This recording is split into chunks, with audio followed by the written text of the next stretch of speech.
hear about the Garden of Eden a lot, but there's actually more to Eden than just the garden. The garden is just one part of it. So we may get into that this week. If not, we'll get into that some next week. So without further ado, we're going to look at quite a few slides that reveal to us how, with proof, how things used to be bigger, better, stronger in the past. So the first quite a few slides have to do with animals, showing that they found in the fossil record all different types of animals that used to be like tremendously bigger than they are today. Showing, which doesn't make any sense based on evolution. Evolution doesn't have an explanation for why this is the case in the fossil record, whereas we do. We think the world is falling apart, the atmosphere has changed since the flood and different things, so it's harder for things to grow as long. Take like like an alligator, for instance. You guys know like alligators keep getting bigger and bigger, but because their lifespans aren't as long, they're not going to find as big of alligators now as you would have before, and things like that. So because of the effects of the fall and the curse, things are actually not as awesome and as big as they used to be. Although some of these you'll be thankful they're not as big as they used to be. You'll see in that what I'm talking about. So let's just go through some of these. So this first one just shows these are the largest animals that we have alive today, which seems pretty big, but as you're going to see, it's really not that big when we're going to look at these fossils. So giraffes, about 18 feet tall, and an African elephant, about 18 feet long. So actually, both of these animals would fit in this room. I don't know what it is from there to there, but it's definitely more than 18 feet. So that's the largest things that we have on that. Obviously, you have bigger things in the water. Those are the largest land animals. Just to get context, now we're going to look at dinosaur fossils and things that they've found.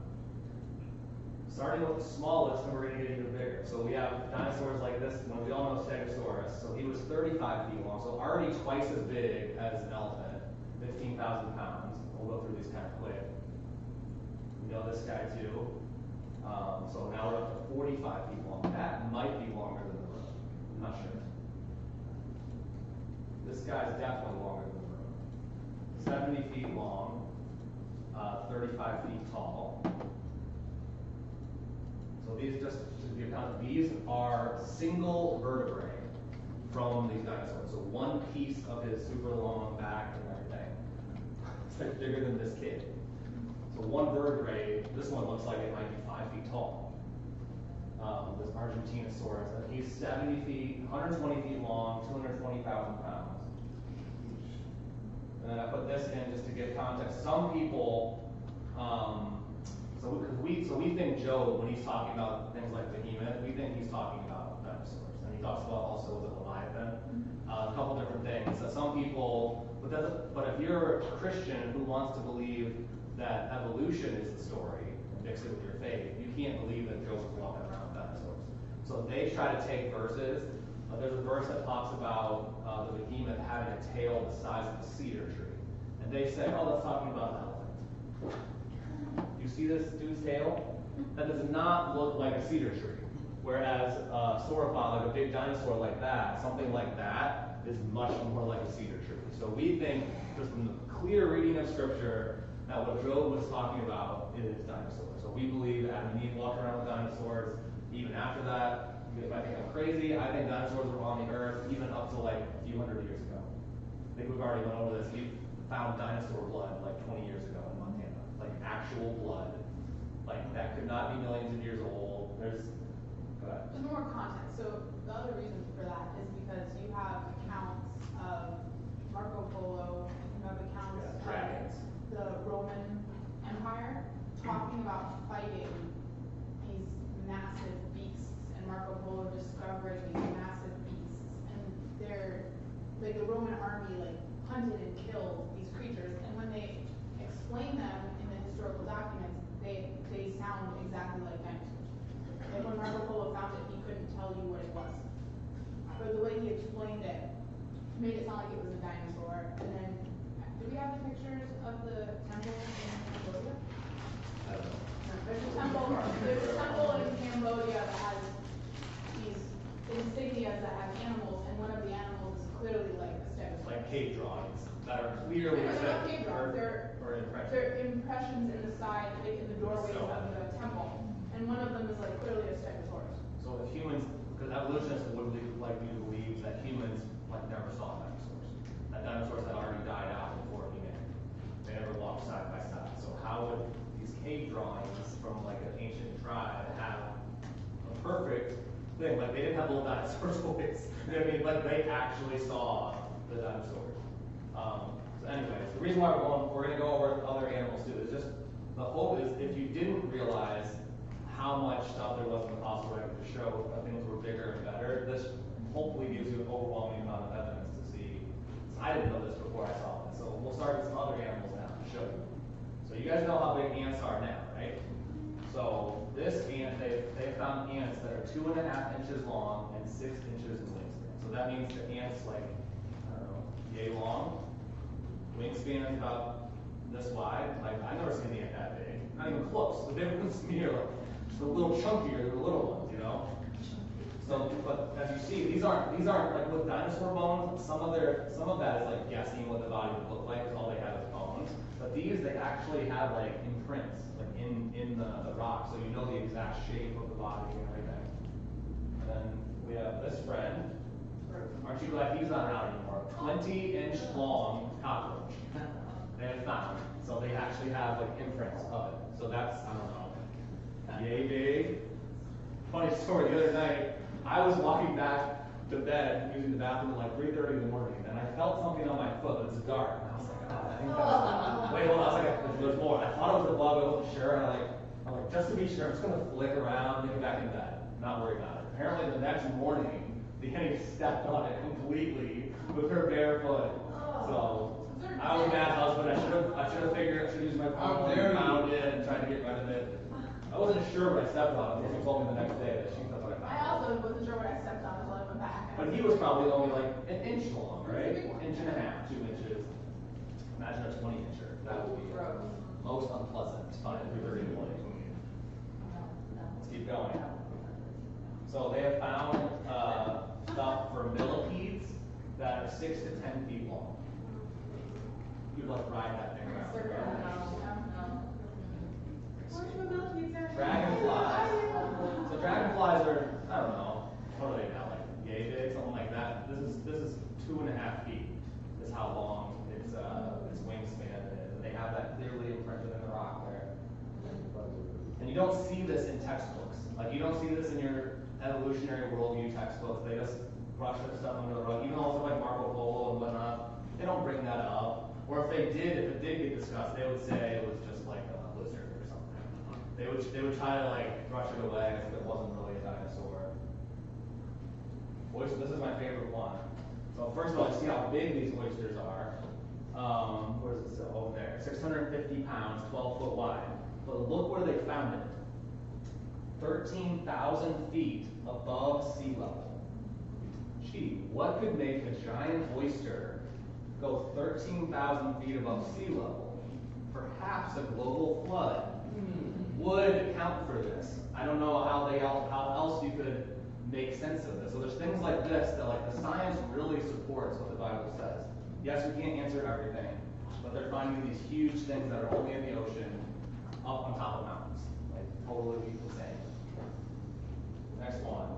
I love this one. Look at the name of this fish. They actually, the second name is Problematicus. And they literally named it that because it's a problem to their like understanding of evolution. So like they actually named the fish after, they don't understand how there could possibly have been a fish this size and whatnot. I don't know that this is true, but it is possible that Jonah, you know how it says a great fish swallowed Jonah? It could have been this guy. It does not say a whale. We assume it's a whale because that's like the biggest thing we know about now. It could have been something else. It just says a great fish or a big fish. This guy's 100 feet long, and this is like probably twice the size of this fish. We all know about this guy. You guys everyone loves Shark Week. Is that still a thing? They still have Shark Week every year? Yeah. So Megalodon. What's that? Yeah. People are obsessed with shark stuff. So that's one single tooth in the hand up top there. And then we have. So I think this is the biggest shark that is alive today, and this is how big the Megalodon would have been.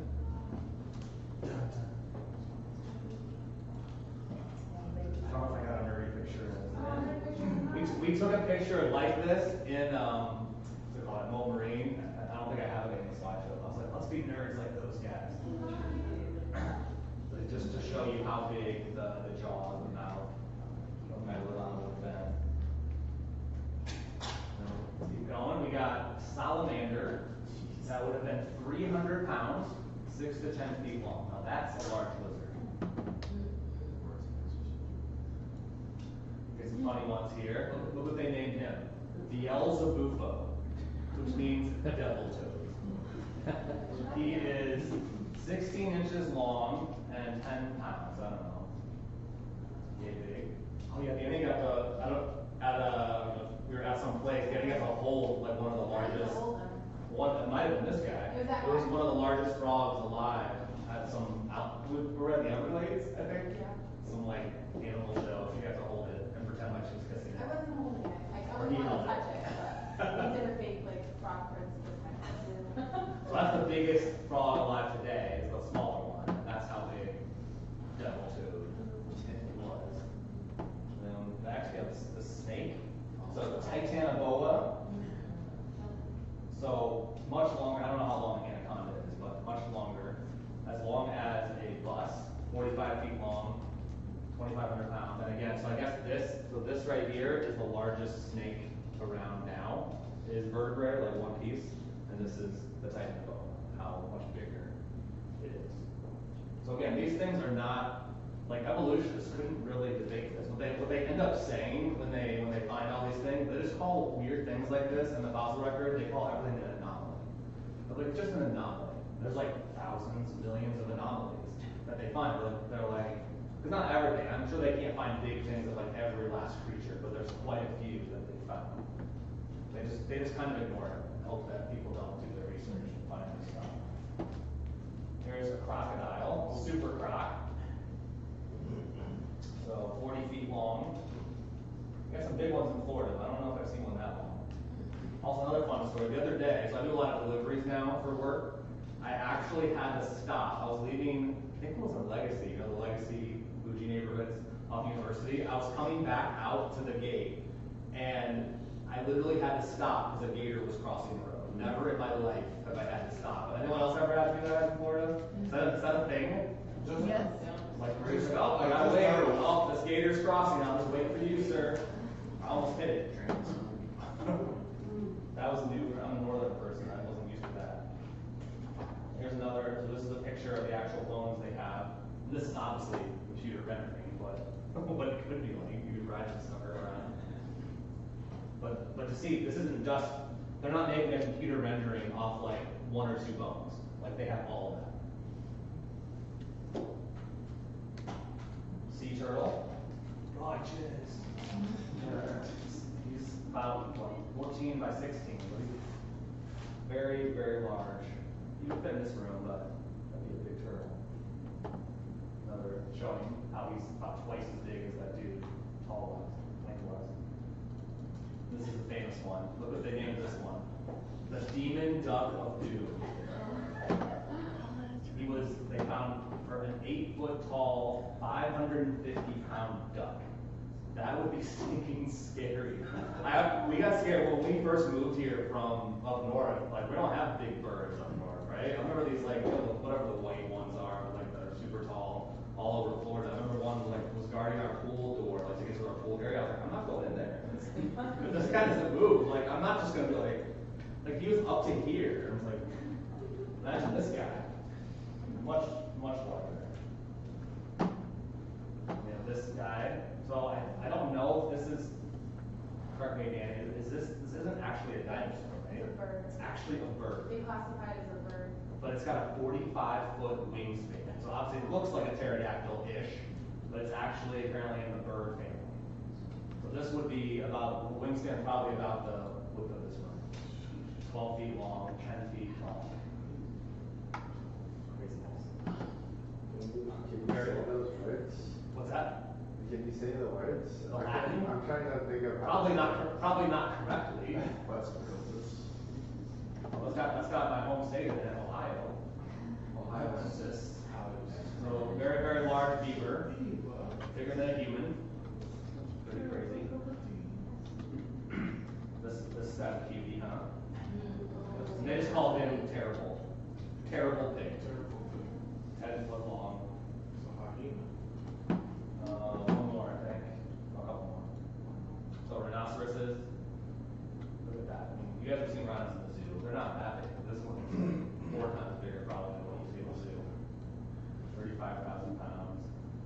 looking up to like his knee. And then this is, you guys know woolly mammoth, so there's other mammoth, you know, older elephants before.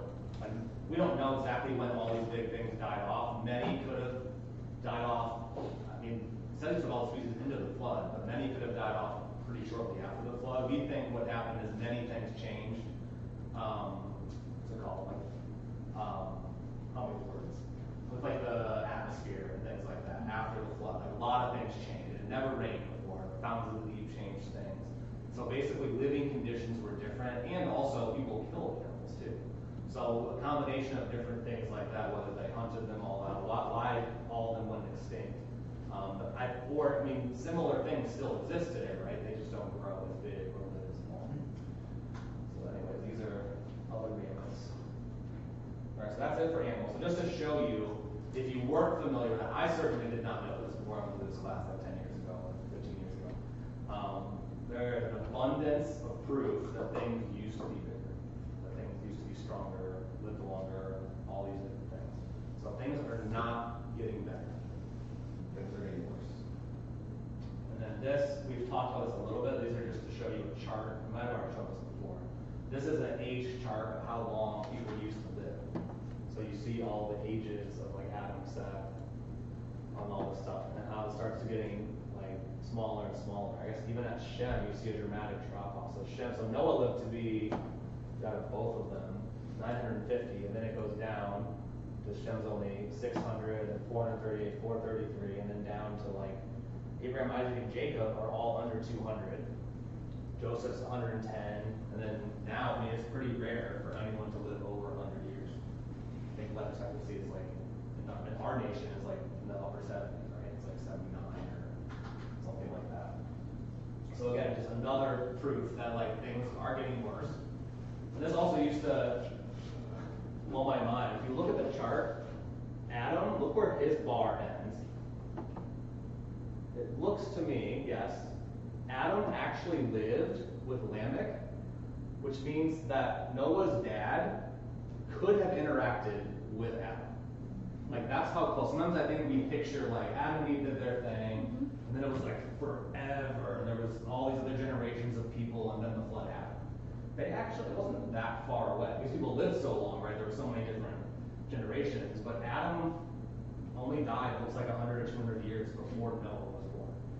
So that's why these people all had stories passed down from Adam and Eve about the Garden of Eden, about how amazing things were. That's why we've gone over this some, but like Noah's name has to do with rest. They're naming their children in the hope of getting back into Eden, getting back into this place of perfection that they've heard legends about, if you will. But just to point out that they're not as far removed from one another as sometimes we think, especially if you're older than you think that like people have been around for super long. And also, if we put this into context, Adam lived about 900, Noah was 950. That's like 1/6 of all of time. Like if you believe in young Earth like we do, if you believe it's about 6,000 years, that's insane. It's like 1/6 of all of history is how long these guys were alive. I don't know. To me, that when I started like wrestling through, I was like, oh my goodness, they're not. We sometimes think that's so far away. And granted, because of old Earth, we think 1,000 years is long. 1,000 years is still a long time, but it's closer than the millions of years type ideas lead you to believe. So that's one of those charts. Here's another one, same idea, just showing the ages and how much they dropped off. I don't know why they chose all these like kings to show their ages. In the Bible, isn't there a reference to where Abraham actually goes and talks to Shem or something? Let's go back to the thing and see if where's Abraham? I don't know if it says that, but they clearly overlap. If you find it, that'd be cool too. But yeah, that does show. I mean, we don't know how much these people. Like, I don't know how much everyone's spread out. Like if Abraham like hung out with Shem, I don't know. But they were alive at the same time, which is crazy to think about. Actually, was Abraham alive with Noah? Almost. Actually, it looks like Abraham was born the same year that Noah died. Yeah. So again, even showing how that's even closer than sometimes we think. We think that like those stories are like further apart than they are. They're actually really much closer. Where's the Tower of Babel on that chart? I don't know what year that would have been. I don't know if you know, Danny. I don't know offhand. That's when they spread out, that's what I'm getting at. Oh, to see how far away they were. Yeah, I'm not sure exactly where that Well, would be. Tower of It Babylon is- would have to be before It's Abraham. before Abraham, right? So somewhere, Is somewhere there between Nimrod? here and here. Is there Nimrod on there, or Cush? She's not, because it has the, Is there Cush? no. Cause Cush, Canaan, the son of the son of Ham, whoever Ham was. Mm-hmm. Ham's son was Cush and Canaan, and Nimrod came from that line. Yeah, so it's somewhere in here, but regardless of if they were necessarily like friends or hung out, like the stories of everything like have been passed down. Like, I mean, Abraham certainly would have heard from people like about the flood and different things like that. As that got passed down, that's why all the other cultures that we talked about the other day have flood narratives and things like that. But the main point of this chart is just to show that we are getting weaker and frailer, and we are dying younger and younger. And there are way more diseases around today than there were before. I mean, even look at crazy things like kids with allergies. Like, even when I was a kid, I don't know anyone who had like these allergies that kids have today. Now, every kid can't eat this and can't eat that, and this, and part of this is our food is mostly poison, and we're probably creating these things. But like, there's lots and lots of more diseases over time. So like, things are falling apart. Earth is not getting better. I'm going to go through these really quick just to give, I used to spend a little more time on this. So I'm going to show a picture of kind of change of idea. So I'm going to show these 4 dudes and 1 dudette. So 3 dudes, 1 dudette. So these are some of the tallest people ever recorded in modern history. We believe that there were people, okay, can you find that verse that shows about the guy with the bed? To show there's other verses in the Bible. We know Goliath, right? We know Goliath, it actually explicitly says Goliath was 9'9". Danny's gonna find a verse, if you're curious, where it talks about a king's bed that was like 14 feet long. So we know that people used to be taller. The reason why I showed this, even in modern history, is it shows the capacity of humans actually to still grow tall. I think I mentioned this last week, is that the reason why they grow tall, only a few people do, is because of like the pituitary gland issue. It's actually a problem. The gland, because of the way things are now, most people don't grow much taller than 6 feet, 6.5 feet, because it's actually not healthy to grow taller than that. But the reason I show this is to show that like our bodies have the capacity to grow that tall. Their thing that kept them from growing, from being shorter, wasn't working. So sadly, if you look at the lifespan of all of them, they're all really short. Like, he's 37 when he died, he's 22, Eddie is 36, however you say her name, is 17. So many people who have this issue, they have heart problems. They have their organs aren't made, like they can't keep up with a body that large. But I put this in just to show that I don't know how tall, but I believe Adam and Eve and earlier humans were taller than we are today. And I don't know what that means for the end. If that means that like people are gonna be like we're gonna be taller, or if like Adam and Eve and other people are gonna be tall, and we're gonna be the size that we were. Little people are when we lived. rejoicing over here. I don't know. The little people are rejoicing. Yeah, I don't know if we get like an upgrade and we're all like similar height, or if everyone's just the height they were when they lived on the earth, which would be kind of awkward if Adam's 10 feet tall and we're all 6 feet tall. So I'm not saying definitively I know how tall Adam and Eve were, I don't. But it would seem likely that people were taller. Did you find that verse? Just read it really quick. Deuteronomy 3:11. It says, "Only Og, king of Bashan, was left of the few Rephaites. His bed was made of iron, and it was more than 13 feet long and 6 feet wide. It's still in the Ammonite city of Rabbah." Now, he had a lot of wives, that's all it was. Oh gosh. It's fine, Moses is right, you can still go see it, it's in the Ammonite city, so. Yeah, so I believe he had a 13-foot bed because he actually was really tall too. Maybe he was 13 feet, maybe he was 11 or 12. Not really super important, just interesting to think about that things probably were different before, and because of the fall, things are actually have been reduced. Another thing that's interesting is great wonders of the world. So I'm sure you guys have probably heard this stuff before. Who do you think evolutionists say created things like this? The Aliens. Because when you can't explain something, really gives you a lot of credibility to say that aliens did. But that's what they do for a lot of things. They're like, there's no way man was smart enough and strong enough to carve out these stones, because it's like mathematically, like it's crazy precise the way they put the stones together without our modern technology and stuff. You know something? Well, the giants, when it says in Genesis 6 about the Nephilim, Yes, are those that's part of it. I don't want to get deep on the Nephilim trail because that can get wild. But there are like races kind of like the Nephilim, and then there was the Anakites. I think it's Yeah. like Raphaites. That's what Aqua was, he was the last of the. So there were different races that the Bible talks about that were taller. That's why they called them giants. But I don't want to get into because there's the whole debate were they demon-human hybrids and all that. We don't know. Some people say they were. Some people say that because it says the sons of God. That the debate is like for those people. Some people say that means like the righteous ones, like sons of Seth. So some people think they're human. Other people think they're these demon-human hybrids.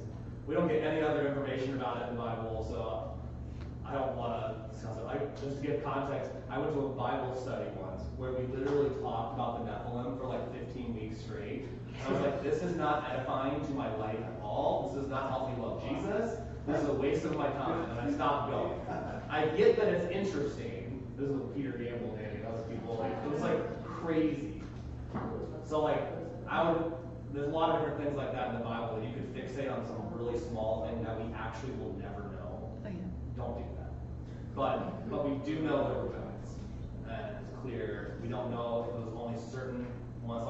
Adam and Eve might not have been giants. Adam and Eve might have been my height, 6 foot tall. Who knows? But back to the pyramids. So things like this, they think, because they think that in the past we were dumber, right? Based on their belief. They believe we're like super duper smart right now, but way back when those were built, we were way dumber, ooga booga, cavemen, me build house, like they think we're like really dumb, which is such a like stupid representation. It makes no sense. Like it was actually quite the opposite. We actually were more intelligent. But it makes if you did believe we were dumber before, that would be confounding. Like, how could they have done this? So must have been aliens. That's what they say for many of these things. I don't know if Stonehenge is next.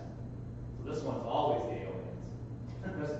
Because these things are perfectly crafted to like match with the sun, moon, and stars and things like that because they like were really smart. And yes, were many of these places used for like pagan worship and stuff? Yes.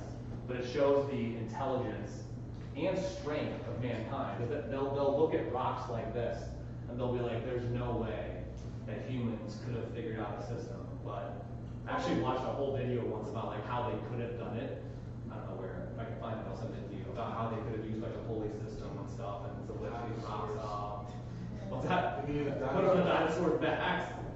You're not wrong. Because the other thing that's amazing about Stonehenge is that's like white limestone, and the closest white limestone quarry is Quite a few nowhere miles. near there. Like, Yeah, nowhere they near would've there. had Like, to you cross over like transport it. water and land, and they're like, how did you get single stones that big all the way? How did you quarry it? How did you drag it? How did you get it across the water?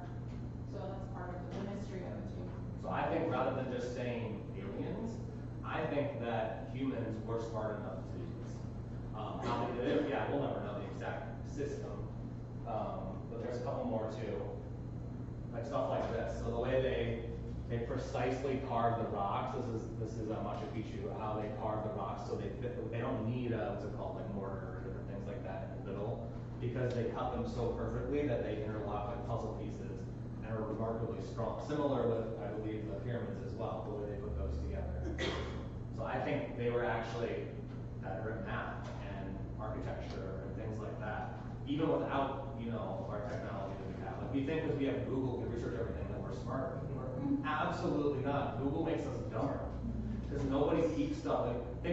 Raise your hand if you, in this room, know more than 5 phone numbers by heart. Does anyone in the room know more than 5 phone numbers? Crazy. You do, Rick? I do. I don't. I could probably name like 3 or like mine, Danny's, and my home number that I grew up at. Other than that, I could, because you have it in your phone, you don't need to keep it in your brain. And that's the case with many other facts in life. We don't need to keep it in here. We're just like, oh, let's ask Siri. I'll ask Alexa, and she'll tell me this and I'm that. old, I go back to before cell phones. I know those numbers. You're smarter than us, Rick. No. And then- Because I'm older? That's right. Here's another one. This one's kind of similar to Machu Picchu in the design. So this is in the Philippines, the way they carved out these rice terraces. So all these things, I believe, shows like how amazingly smart and crafty, whatever you would call it, mankind was and good at architecture and things like that. Whereas evolutionists don't have a way to explain that, so they just say aliens, which honestly makes them look really dumb. I don't know how they don't see it. Like when you can't explain something that you just say aliens, which we have zero proof that there even are aliens, first of all. I don't believe there are any aliens. If you do, go for it. But there's absolutely zero proof that any alien exists anywhere. So then to blame, or to not blame, but to give credit to something that no one's ever seen or knows even exists for these things, to me, is really ridiculous. Anyways, I won't go To be on. fair, not every evolutionist believes in No, aliens. I don't know what other theories Minority. they have, but I don't know if any of them would say it's because man was so smart or, you know, had so much ingenuity that they were able to figure this out. They might be honest enough to say, we don't know. We don't know how. Last thing, go quickly through. So I have 5 different people here. These different people are like crazy geniuses. And the reason why I put these in the slides is to show, again, the capacity of our mind. I don't think it's definitive, but you guys have probably heard before that we use like 10 or 12% of our brain or something like that. I think that's been argued. I don't think they actually know how much of our brain we use. But that our brains, I believe, actually have more capacity than what we normally use them for. And you see that when someone is a genius, right? Like this kid, I think the story was, I think he was 10 months old. And you know how parents spell things to their kids to disguise it? So his parents were like, we're going to get FRENCH, FRIES. And he's 10 months old. And he was like, oh, we're going to go to MCDONALDS. Like, he spelled out McDonald's to them at 10 months old. Most 10-month-olds aren't even walking, speaking. Like, hardly anything. Maybe Goo Gaga. Maybe a mama. Probably not even that. I don't know. Is Elizabeth? What does she got? What she got? You got dad? At 6 months, come on, girl. Maybe she's a genius. And then I don't have the thing in front of me now, but he went on to like graduate high school at 6, college at 8. He has like 2 or 3 masters and like crazy stuff, you know, like physics and all this stuff, like crazy capacity. But his brain is the same size as ours. You know what I mean? It just shows the capacity. Why God lets those strange anomalies happen, I don't know. But I think we can see in that actually, I believe in the end, when everything's restored, we're going to be so much smarter. So much more memory, so much more, like we're going to be able to read all these books and actually retain the information, you know. No one's ever going to forget a name of somebody anymore, you know, people that are bad with names, you have that to look forward to. All these different things, our brains are going to work better. So there's a few other, this guy was another one that was similar to the other guy, just crazy smart, graduated everything super early. He was a doctor at like 16, wasn't that? Yeah. But it was similar, just really crazy academics. These other ones have different skills though, that are like really weird. So this lady, this one's actually really, really sad. Yeah. They call her the woman who can't forget. So she has like perfect total recall of like all of her memories. I think her whole adult life, if not even younger. So you could actually say to her, like, what happened on February 7th, 1987, or something like that. And she could tell you with vivid clarity what happened. Which sounds like, well, it's a cool skill to have. But, as me and Eric were talking about before we started class, he was talking about noticing how like the world really is falling apart, which is really bad. The fact that so she can't forget, most of life is actually bad. Like, there's a lot of negative things. Every painful thing that's ever happened to her, she can't forget. You know, they already have proven, right, that like insults stay in our minds like 7 years and compliments for like a year. Like it's already for the regular person. Like bad things already stick with us more. She can't forget anything. So any painful situation in her life. So it's crazy, but again, just showing the crazy capacity that her mind has. that she could tell you with precise accuracy. Like she could tell you things that happened on the news that day, who was president, who was, what major event happened, and she doesn't have it memorized. Like she doesn't study to memorize it, it just stays there. Like crazy. But it probably stays in us too, we just can't call it Yeah, back. exactly. It could be like that. It could be in there, and we just can't access it due to different issues. This guy has a crazy ability. They call him a human camera. So I'm pretty sure the way it's that he can look out at a skyline or a cityscape or whatever, and go like this one time, kind of like your panorama camera. Go like this, memorize it, go back to his art station or whatever, and literally write it out, like completely draw it out with perfection. Like he drew this. This is a whole city skyline. Like he just talk about photographic memory. Like he could memorize it and draw it out, and it's completely accurate. Like crazy. And then the last one, some of you actually, who's heard of this girl Akiani? I'm not sure if I'm saying it right. So sadly, she's not a Christian, but she has she's had these crazy visions. She has a lot of really artistic skill. Like she's really good at poetry, she's also really good at art. So she actually had visions of Jesus and drew this, but I'm pretty sure this one, I'm not sure if it's exactly, it's around like 8 or 9 years old that she drew this or painted this, however you want to say it. Self-taught. Self-taught. She didn't take lessons, she just had a dream or vision of Jesus and painted it. What's cool about it, I'm not saying this is exactly what it looks like, but it looks a lot more like what Jesus probably looked like than most of our white, womanly, statues and pictures that we see throughout history that are awful. Like he actually looks like he could be maybe Middle Eastern or something. I'm not saying that's what it looks like, but it's crazy that she has this crazy art ability. Anyways, all that to say with these people, just showing that I think that humans are going to have all these capacities and more. And then maybe it's in there latent somehow in all of us now for whatever reason. Actually, maybe because of the mercy of God. Because think about it, if everyone had these crazy skills, most people would use their skills for evil, unfortunately. So maybe it's actually the mercy of God. Or like in the case of that lady who's going to forget, I think it's the mercy that most of us can't remember everything because it would be painful. So I think that's it. Oh, here's more pictures. This does show the ages. So 9 and 8.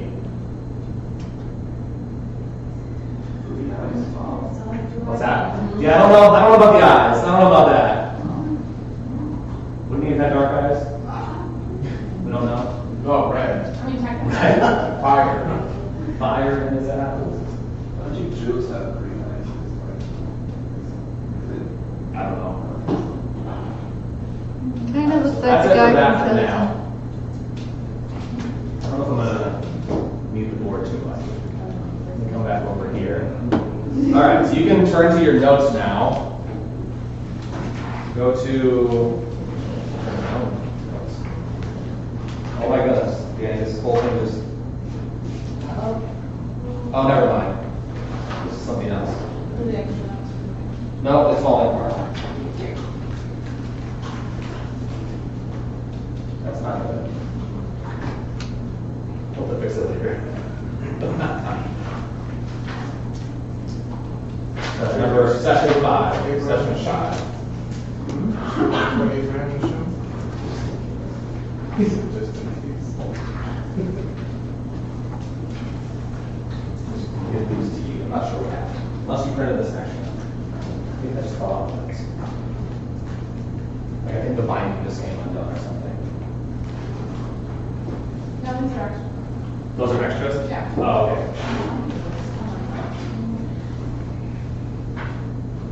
Can I ask a question? Yes. About the animals. Sure. So after the fall, the Adam and Eve, got kicked out of the garden or whatever. Yeah. When do you think animals became like afraid of us or towards us, like? Like, did it happen all at Yeah, once? so- Yeah, I'm wondering when, especially if the animals were so big and then they didn't like us or whatever, there was, Yeah. it's fear, there, it just seemed like it would be chaos, it would be like, I'm just wondering when that happened, because in the garden, obviously, it wasn't like that, so I'm wondering like after the fall. Yeah, I don't know if it happened, if it happened like slowly or if it was instant, like It after. says it after the flood. God tells Noah, he goes, from now on, fear of you will be on the animals. That's what it But you think after the curse that everything was the exact same between man and the animals until the flood? I don't know, but God doesn't talk about it until after the flood. He goes, now you can eat them and they'll be afraid of you. Maybe they had to still stay in a good relationship to get them on the boat. So that episode was over. No, it doesn't say, but yeah, you're right. I don't know. We definitely have the verse that she's talking about where it talks about, like they had, does it say they had the fear of man or something like that? Like basically, yeah, they'll not be afraid of him. Yeah, which is clear. Most animals They basically, they weren't afraid of him. are very afraid of humans. That's why I never catch a rabbit when I try to. I try to, but I never get them. You just get one that's open. Wouldn't be the same. No. All right. So go to the top of sessions 5 and 6 on page 42. So we're going to talk about original glory of creation. Before we get into these notes, I want you just to try to, we've talked about a little bit, try to imagine, it's going to be all right now, but in general, when you go home, imagine and try to think about and imagine what it was like. What would life have been like if there was no sin, if there was no death, if there was no bad motives, if there was, no catastrophes, no all the wicked things that happen today. Like it's hard to even process life without sin, pain, and death and suffering. It's such a normal, sadly, part of our day-to-day lives sometimes. But 6,000 years ago, everything was literally perfect. Like our bodies were perfect, everything on earth was perfect. I do think our relationship with animals was whatever God intended that to be. Was the best that it ever was. But then even look at just little things now, how we're falling. Like I wrote, like how many people wear glasses? Like almost everyone in this room probably has glasses or contacts. Is there anyone here who's blessed to have neither? Oh man, a good amount of you actually. You got me, 5 of you. Good for you. Most people, I don't know what the percentages are once you get older, but almost everyone, probably 75, 80, 90% of people, like just there's just things that are just wrong with us. Like our eyes don't work. But I love this image. Like, try to picture Adam and Eve, so they've never experienced pain before. Yeah, imagine if their eyes started to go blurry. Or like the image that Hans used to always use. What's up, Nick? Picture the first time Adam's like working in the garden. Like he puts the shovel in or something, and his back like twinges. And he's never felt pain before. Like imagine him being like, what on earth? Like freaking out. To us, we're like, oh whatever, my body's old and falling apart, whatever. You know what I mean? Like he's never felt this way before. Like how horrifying like pain is, and we just look at it as just normal, just part of life on the earth, which is true. But try to like wrap your mind around what things could have been like, because the more you like try to dwell on what things were like in the beginning, that actually gives you pictures of what things will be like. What about the sweat of his brow? First time you felt that? Yeah, just stuff like that. You're like, man, I've never sweat before. I never got like out of breath. Like I believe, the verse says, "Run and not grow faint." Like walk and not grow weary. Like I think Adam and Eve could have ran around the garden and never got tired. Like imagine that. We could play pickleball for 18 hours straight, still 100%. Without sweat. That would be amazing. Amazing right now in this summer weather to not sweat. It's never been hot before. Yeah. So, anyways, just keep that in mind. But we're going to now dive into the notes. So, the introduction for this, for original glory, letter A. We want to have a biblical worldview. We want to understand our world and our lives in light of what God has said. The key to a good foundation is to start at the beginning. How we understand Genesis, particularly chapters 1 through 11, sets our worldview's foundation. The various interpretations of these chapters are what give rise to the various worldviews in Christianity. So just to be clear, Genesis 1 through 11, like that's Adam and Eve, the fall, you have Cain and Abel, you have the flood is Genesis 6 through 9, and then 10 is Tower of Babel. So going through all of these things, we have to have that understanding correct. And it's the most attacked part of the Bible. Is the beginning. Because if we break down the foundation, or at least make it fuzzy and unclear, then it really makes it difficult to have a good biblical worldview. Letter B, studying the beginning sets our feet on a solid foundation for eschatological interpretation, or what that means is to understand the end. Studying the beginning helps you understand the end, because if it's truly a restoration, which we're talking about today, then we have to know what it started like to know what it's going back to. Interpretation of our eternal state is not based on a few random prophetic verses, but rather it is based on the primary themes beginning in Genesis 1 to 3 and developing throughout Scripture. Remember, the beginning and the end build the framework for our theology. Maybe I'll write it up here again, so I'll probably reference it. Like, that's why I keep drawing this thing up here over and over and over again, so we understand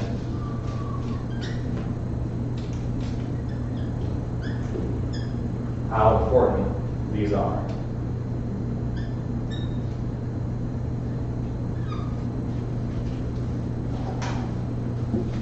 Letter C, the gospel message is essentially one of redemption and restoration. Not only will man be restored to his original glory under the headship of Christ, but all of creation will be restored as well. Because sometimes we think of the end just being about like humanity's redemption, and obviously we are like the prime of his creation, right? Like we're the only things in his image. But all of creation is going to be restored. It's not just about humanity being restored. Because remember, the reason why the whole earth fell apart is because Adam and Eve were in charge of that. So because their leadership, they were the stewards of creation. Because they failed, it affected everything that they stewarded. So, like as an example, like if me and Danny don't steward our children well, our children are gonna go crazy. You know what I mean? Like we are responsible for, if we fail as leaders, there will be consequences in what we are in charge of. Or like if you're in a job and you're in charge of something and you do a bad job, there will be consequences. So because Adam and Eve were in charge, overseers, if you will, of the earth, that's why all of the earth was cursed as well. So not only does humanity get restored, all of creation gets restored. And remember, not even just the earth, like the heavens and the earth, like everything gets restored. Letter D, we suffer from a lack of greater destiny and purpose when we don't understand our original purpose.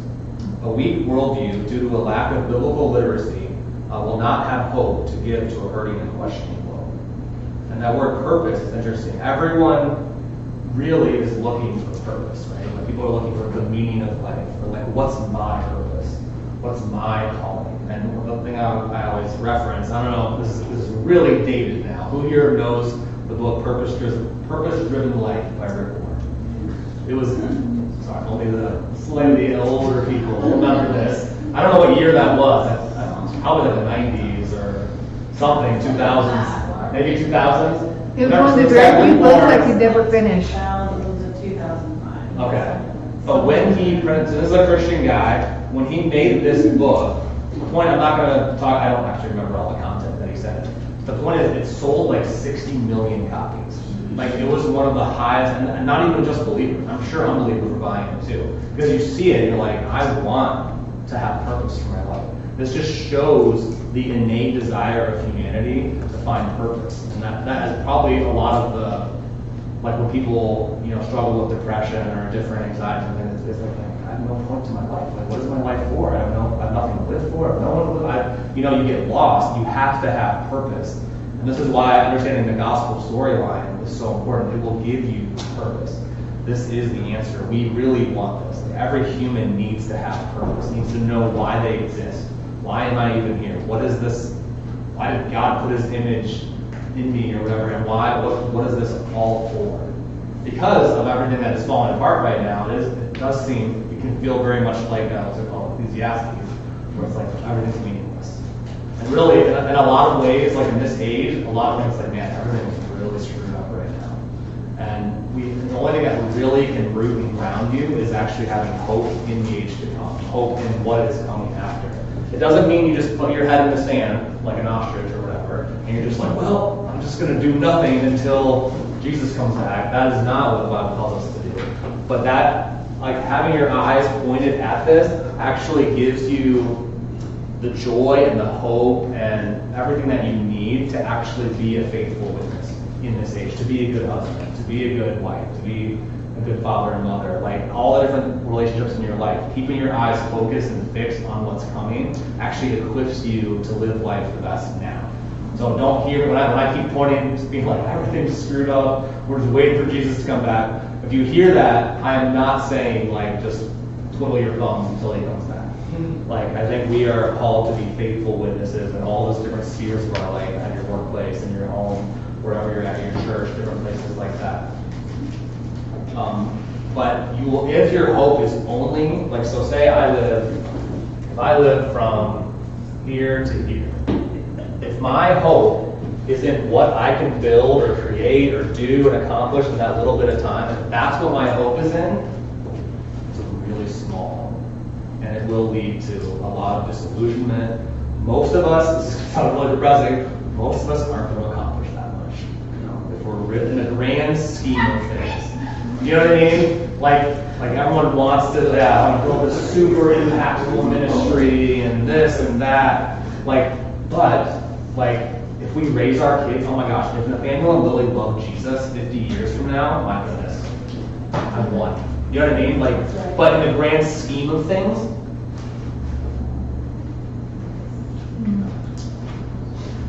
I cry random times. I want my kids to love Jesus.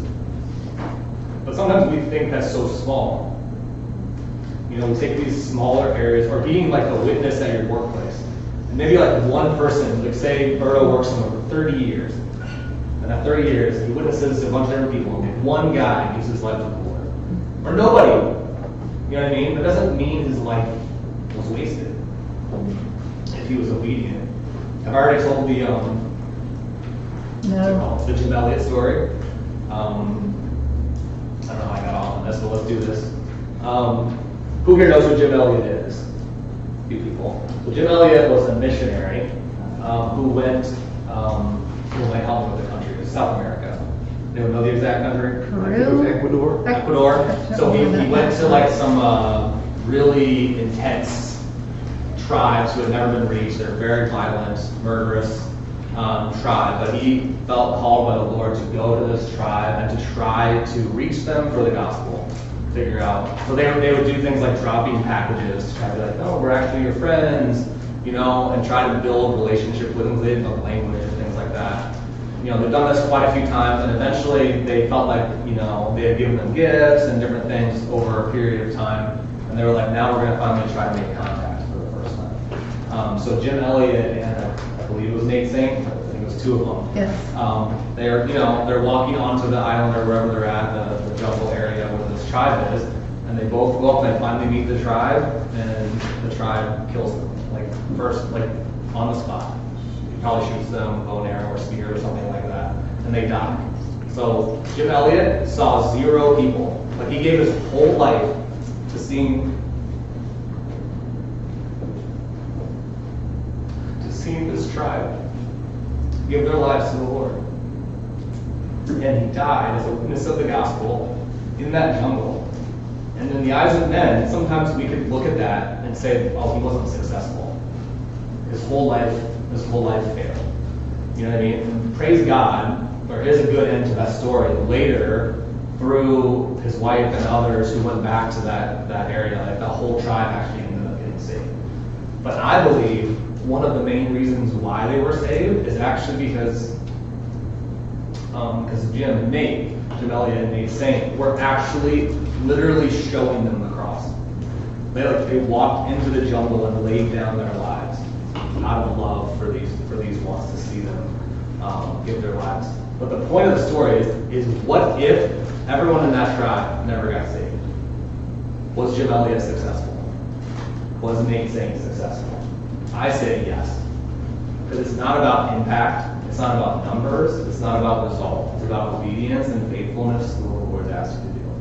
So sometimes we get all bent out of shape and like everyone wants to find their purpose in like all this stuff that I can accomplish. And I'm not saying don't have goals, don't have dreams, don't try to reach people, but it's really not up to you anyways. You know what I mean? Your job is to be obedient. Like I'm sure people like Francis Chan like have no idea how he has such a following. You know what I mean? Like he was just obedient to the Lord, and for whatever reason, God gifted him to be a good speaker, and now he has this huge following and different things. Like I don't know how all shakes out. But even Francis Chan, in the grand scheme of things, some people in this room don't even know his name, correct? Raise your hand if you don't even know who Francis Chan is. A few people. Like, it's not about things like that. So a lot of we measure success really poorly sometimes, even in the church, thinking it's about impact and about numbers and about results. Don't know how I got off onto this whole thing, but to realize by having your eyes on the prize, if you will, on the hope of what's coming, it really helps put into context, like our hope isn't in accomplishing some amazing feat for God in this little tiny bit of time that we have. If you do, amazing. You know, like, but maybe your amazing feat for God is something that doesn't look like much to other people. It's just raising awesome kids. You know what I mean? Or it's different, you know, wherever you're thinking. Like I use the example of like like 4 different like grandmas in a neighborhood who like get together all the time to pray for all the lost kids in their neighborhood or their lost grandkids. No one knows about it. No one has a clue that they do this for hours and hours every year. You know what I mean? Different things like that. It's not something that you can measure. And is what I'm saying is that success is not what sometimes we think it is. Am I making sense? Amen. So- Amen, brother. So we want to live our life with a view that success is actually entering the kingdom.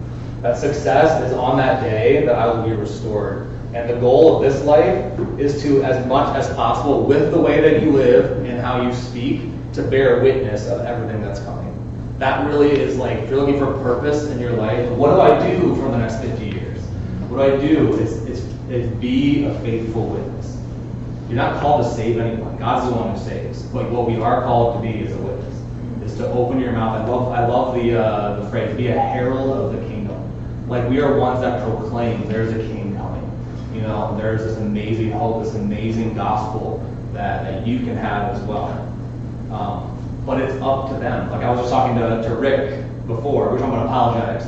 Like you could actually convince somebody. You could do the best job ever, even in this class, right? Best job ever teaching someone all the facts. And they could actually believe you that it's true. And they could still choose to not follow God. Yeah. Like you cannot change the hearts of men. So like only God can do that. The only thing that we can control is our witness. How we witness by the way that we speak and then by the way that we live. So do be very concerned about that, about how you live your life and how you are a witness. But don't be so concerned about the results. Even though obviously we want to see results. It's not up to you. Don't put blame on yourself, you know, if things don't go the exact way that you want. And keep your eyes on the ultimate prize. Amen? Amen. Oh, I don't know where we're at. I think we're on. All that came from like having a desire to have purpose. So know that our purpose goes way beyond your 50, 60, 70, 80 years. The purpose is actually to live forever in a perfect kingdom on a perfect earth with perfect fellowship with God. Letter E. Human beings were made to exist in perfection on this earth, in an intimate relationship with our Creator. Thus, at the deepest levels, our souls long for the restoration of that perfection. Studying cosmogony, which just means the beginning, stirs longing and hope for our salvation in the new heavens and earth.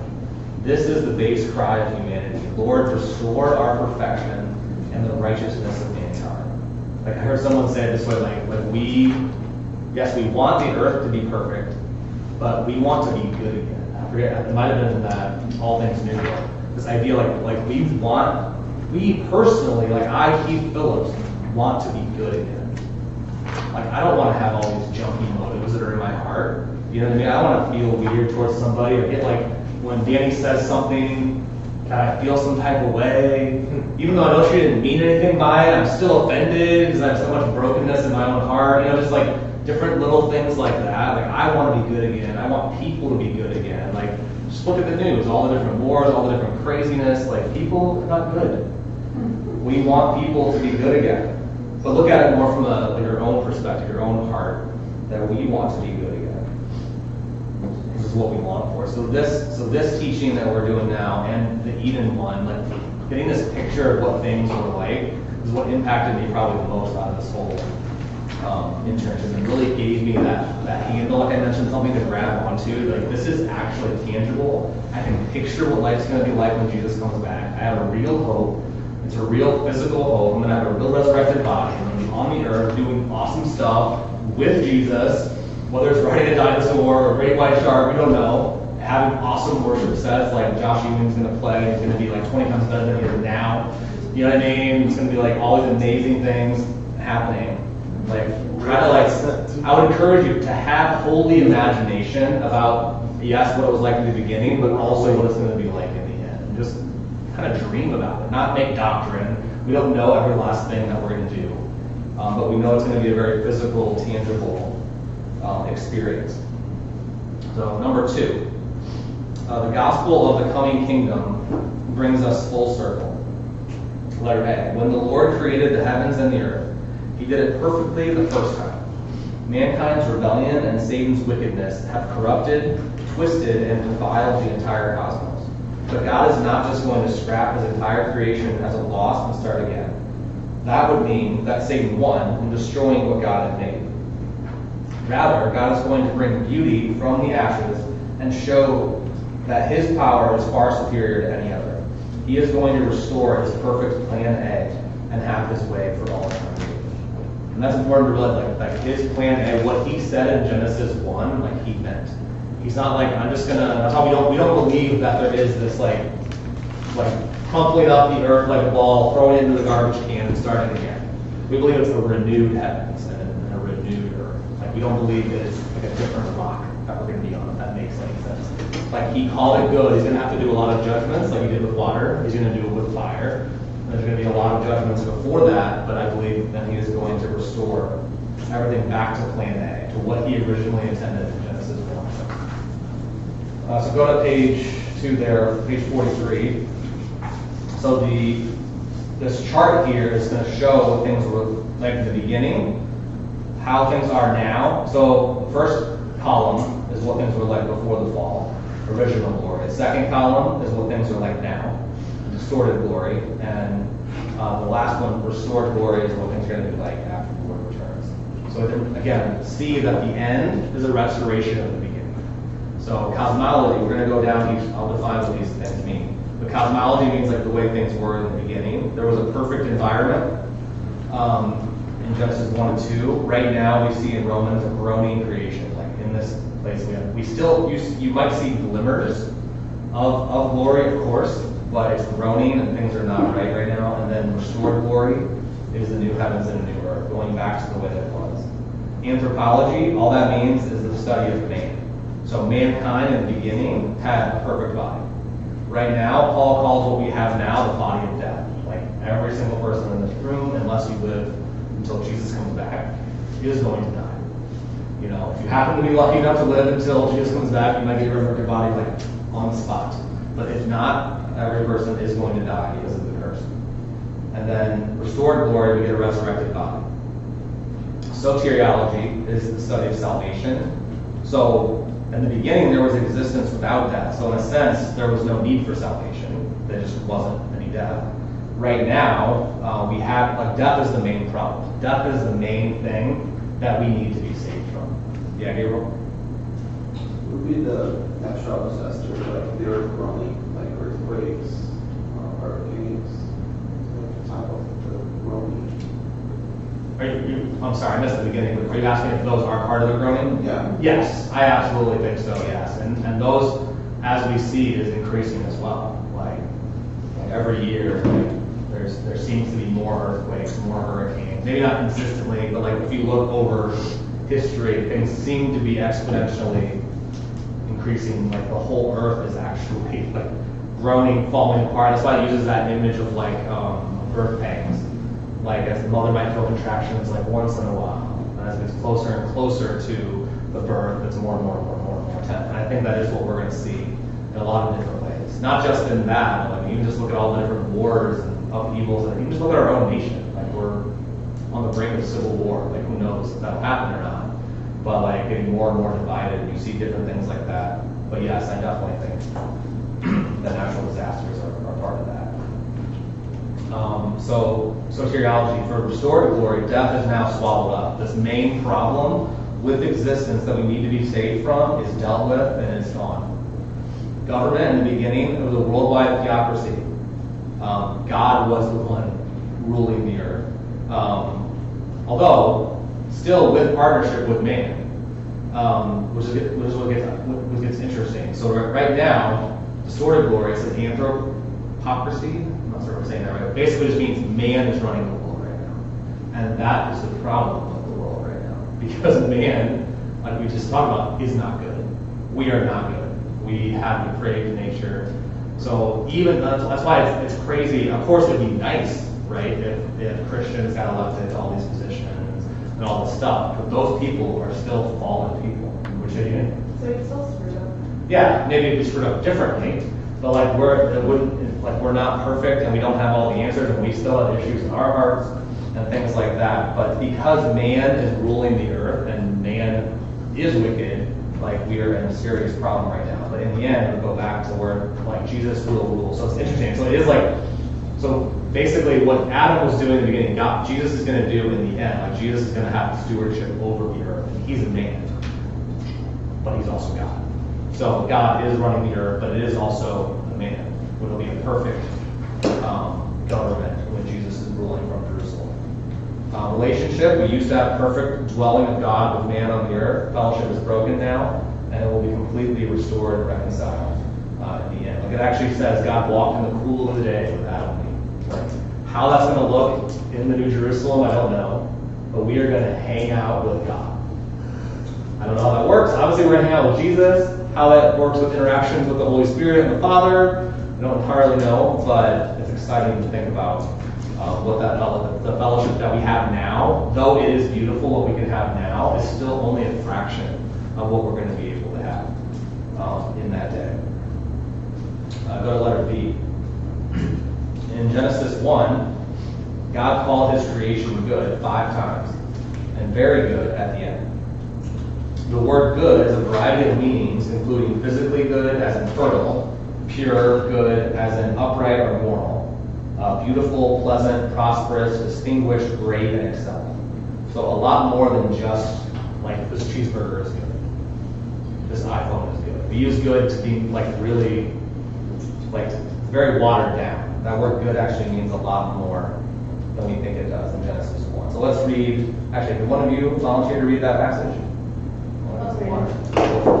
And God blessed them, and God said to them, be fruitful and multiply and fill the earth and subdue it, and have dominion over the fish of the sea, and over the birds of the heavens, and over every living thing that moves on the earth. And God said, behold, I have given you every plant yielding seed that is on the face of all the earth, and every tree with seed in its fruit.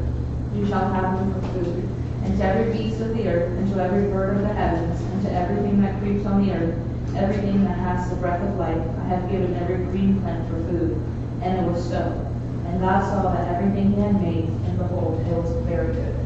Yes, so again, you just see that picture of the goodness of the beginning. It's probably better than we often, when you read that in Sunday school, you're like, oh, it's good. Everything's good, it was all right, you know. Like, it's so much perfection, total perfection in creation. Letter C, where do we see verses about restoration? So there's a couple of verses we're going to go over, and some really cool Greek words that we'll explain. So this first one, Acts 3:19-21, says that he may send Jesus, the Christ appointed for you, whom heaven must receive until the period of restoration of all things. So that phrase we use all the time, restoration of all things, comes from this verse. Until that time of restoration of all things, about which God spoke by the mouth of his holy prophets from ancient times. So even in that verse, it says, it shows that like this time of restoration is not a new concept. So this is Peter speaking here, right, Danny? Yeah. So Peter, like when he's saying this to the crowd at Pentecost, like this is not a new idea that he's saying. He's like, this is something that the prophets have been talking about, like for many, many years. Like this, the gospel story of restoration goes all the way back to Genesis 3, to when it's prophesied that a seed is going to come and crush the enemy and let them back in. Let's look at that word for restoration on the next page. Apokatastasis, I think is how it's said, something like that. Apokatastasis means restoration, and it comes from the root word, that's harder, apokatastemi, which means to restore to its former state or to be in its former state. Thus, the perfect state before the fall. Like it actually says that. If you look in Blue Letter Bible, it actually says the perfect state before the fall. Like they're quotes. This is what the word means. So when it says restoration, like a lot of times we use that word. It doesn't mean you can't use it for temporary things. But we'll talk about the restoration of families, and restoration of this and that, and that's good. But the word in this, when the restoration of all things, is talking about like the total, complete restoration of creation, like complete renewal of everything. And do we want God to do some restoration now in the midst of the fall, in the midst of the curse? Yes. But even those things even point to the day when everything's going to be restored. Number 2, this restoration was spoken about from ancient times. It has always been a part of God's plan, and He revealed it to the prophets. This next verse is really cool. It says, Jesus said to them, "Assuredly, I say to you that in the regeneration," remember look at that word, polygenesia, "when the Son of Man sits on the throne of His glory, you who have followed me will also sit on the 12 thrones, judging the 12 tribes of Israel." That's Matthew 19:20. So Jesus is saying this. And it's so easy to just look at that word and say, oh, in the regeneration, I don't know what people think when they see that. It's like, oh, whatever, we go to heaven, remember when Jesus comes back. But that word has so much in it. So polygenesia, I don't know if you see it. Do you see another word in that word? People who haven't done class before. What word do you see in there that looks familiar? Genesis.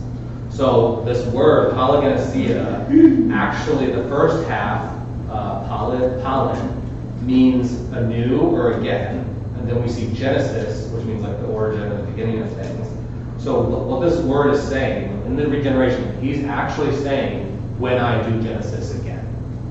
Basically, when I restore back the way things were. That's regeneration. It's almost like a regenesis is what's going to be happening when Jesus comes back the second time.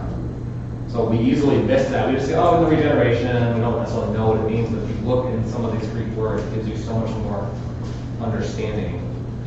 So it's basically, in the day of the Lord, He's going to again do Genesis. He's going to put things back the way He always wanted them to be when He originally created. He's not going to scrap it and do something totally different. It is going to be Eden-like. We say it's like Eden 2.0, if you will, because now we also have the upgrade of understanding the cross and understanding redemption that Adam and Eve didn't have. But the existential, like the way that we'll live, is going to look and feel familiar to the way that Adam and Eve lived. Here. On the ESV version says new world instead of regeneration. It says in the new world. Yeah. That's interesting. That's what today call In the ESV. Yeah. Yeah, but also like Jewish people today will say in the new world. Okay. Yeah. Actually, there's a typo in the notes though. It's not supposed to be a double G. It's supposed to be pollen, I-N, and then genesia. So. Okay. Well, the N is actually in the word. I thought it was just cut off as they combined. No, the double G is a typo. Okay. All right, letter D. So why do we need creation to be restored? What happened? So we've obviously talked about this, but let's read this again. So Genesis 3:17-19. And to Adam He said, "Because you have listened to the voice of your wife and have eaten of the tree which I commanded you, you shall not eat of it. Cursed is the ground because of you. In pain you shall eat of it all the days of your life. Thorns and thistles it shall bring forth for you, and you shall eat the plants of the field. By the sweat of your face you shall eat bread, till you return to the ground. For out of it you were taken, for you are dust, and to dust you shall return." Interesting, I was just thinking about it, I've never thought of this before. When God is saying this curse, I wonder if Adam and Eve even understand what the words sweat and pain even mean. Or if they're just about to shortly find out. Like, I wonder if they're like, I wonder what that means. Doesn't sound good. Like, I don't know. What do you think, Danny? Like, I have no idea. I never thought of that before. I mean, like, if they've never felt pain, would they have ever said the word pain? If they've never sweat, like, I don't know. It's interesting to think about. But so that's outlining the curse. And then still, we haven't talked about in Romans 8, what's going on still in creation. Now it says, for the earnest expectation of the creation eagerly waits for the revealing of the sons of God. And we believe that's talking about the resurrected bodies that we're going to have. For the creation was subjected to futility, not willingly, but because of him who subjected it in hope. So he put the earth under a curse, but even in that, in hope, knowing that it would not always stay that way. Because the creation itself also will be delivered from the bondage of corruption into the glorious liberty of the children of God. For we know that the whole creation groans and labors with birth pains together until now. Not only that, but we also have the first fruits of the Spirit, even we ourselves groan within ourselves, eagerly waiting for the adoption, the redemption of our body. So that last part, I really want us to know, like me and Eric talked at the beginning, about just feeling the weight of like how bad things are right now. I'm not trying to be negative Nancy, but to see like that the earth is clearly fallen. But with that what I believe Christians should be doing is eagerly waiting for that redemption of our bodies. Like this should be a regular part of our lives, of our prayer lives. I'm not gonna unpack this all right now, but I believe the Lord's Prayer is a giant Maranatha cry.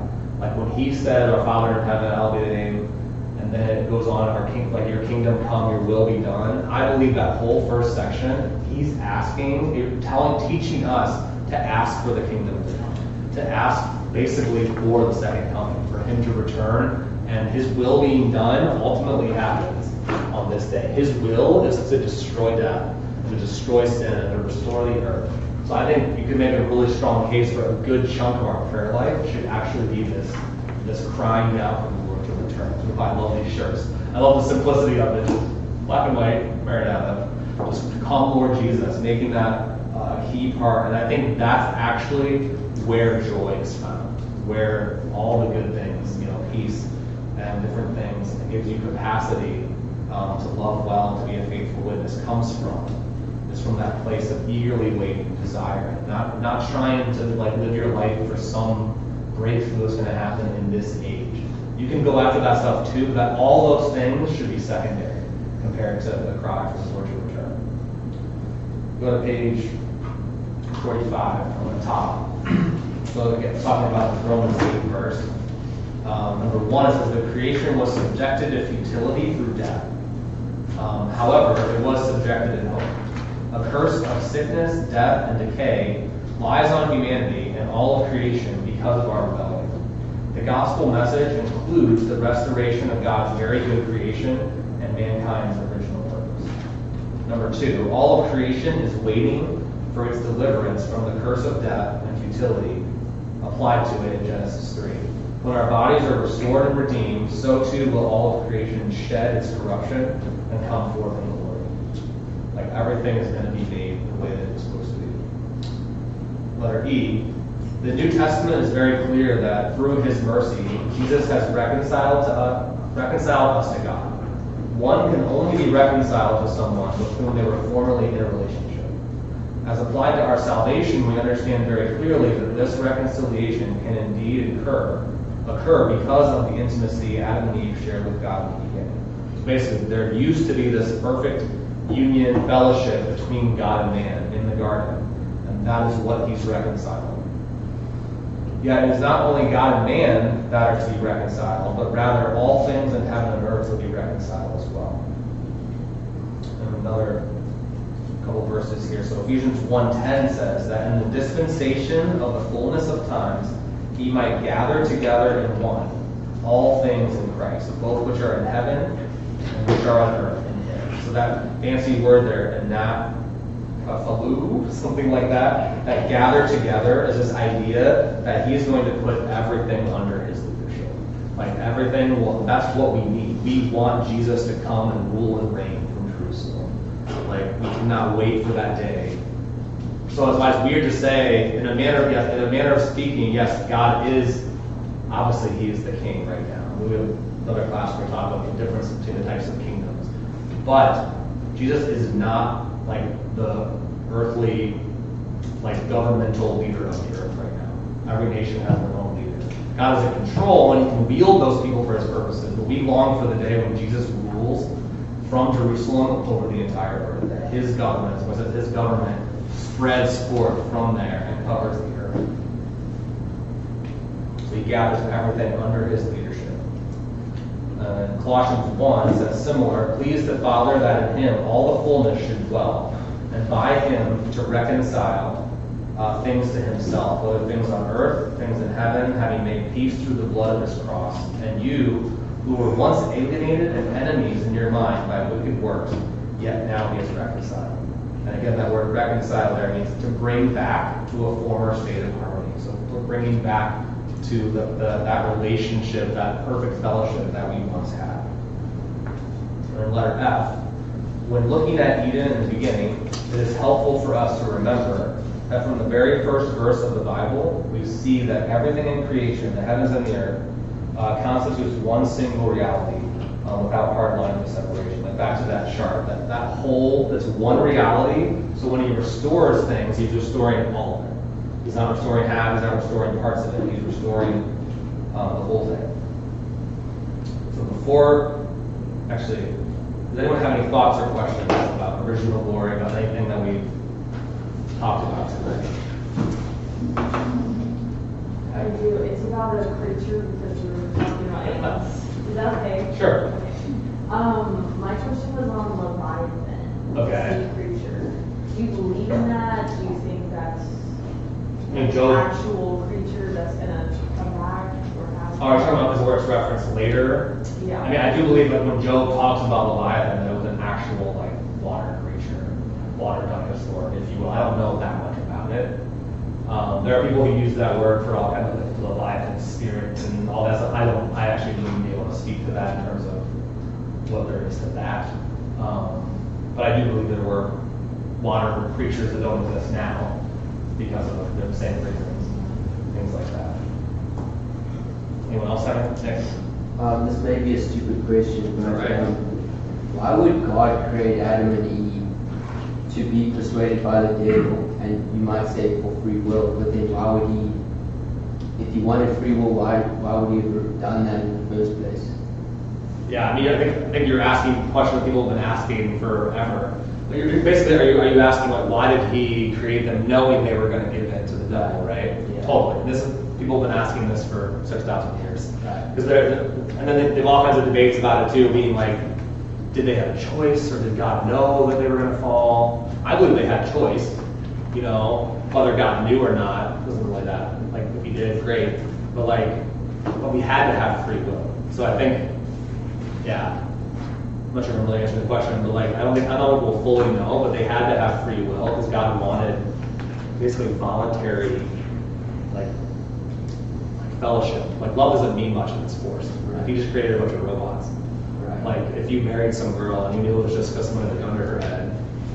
Right. Like, great. You know what I mean? Thanks for marrying me, even though you don't really love me, and it's just doing it because you have to. You know, there has to be an option to turn. Whether they had to turn, we don't. I mean, I believe if they hadn't have sinned, that things would have kept going the way that they were, and they were never going to need to restore. So the big question, like, did God know that was going to happen? He was going to have to restore. I'm not God, so I don't know the answer to that question. Many people would say that they think He did know, that they think He did know, and already had a plan for that. But yeah, these are big questions. Definitely not a stupid question. People will probably debate this for billions of hours, and because we're not God, we don't fully know. Go ahead. It says the lamb was slain before the foundation of the world. So that verse would certainly make it seem like, so God already knew He was going to have to sacrifice His Son. So if He already had that plan from the foundation of the world, that would certainly lead one to believe that He knew what was going to happen. But that I don't have a problem with the intention of like God knowing it was going to happen and them still having free will. You know, like I love the illustration of the little kids. Have you guys seen the challenge they do with? It might be old now, but it was a YouTube thing where they put like candy in front of a little kid, like a 3-year-old or something, and they put a camera to watch them. And they're like, okay, like we're gonna leave the room. You can't eat the candy. It's the only thing you can do is eat the candy. Whatever. They leave the room. What do you think the kid does? Eats the candy. So even though they did not make that child eat the candy, that parent knew the child was going to eat the candy. So I think it's just a silly illustration, but in the sense that child still had free will, but the parents still knew what they were going to do. So maybe it was something like that with God. I'm sure it's probably oversimplifying the idea, but that's a very good question. Anyone else have anything? Okay. Before we get into Eden, I wanted to do one little thing. When we talk about our hope in the restoration, I wanted to address one thing that this was super interesting to me when I first learned this. The idea, who's heard the phrase signs and wonders? You know, we know, especially we're a charismatic church, most of us probably have some level of charismatic upbringing.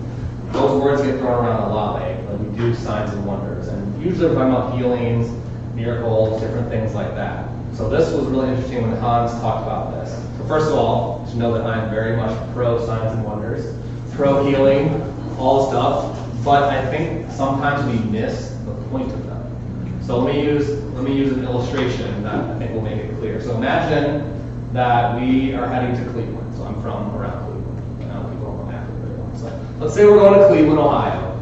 We're going up I-75, and we get to, let's say we're in like Tennessee. And in Tennessee, it says, you know the big green signs, it says like 460 miles to Cleveland.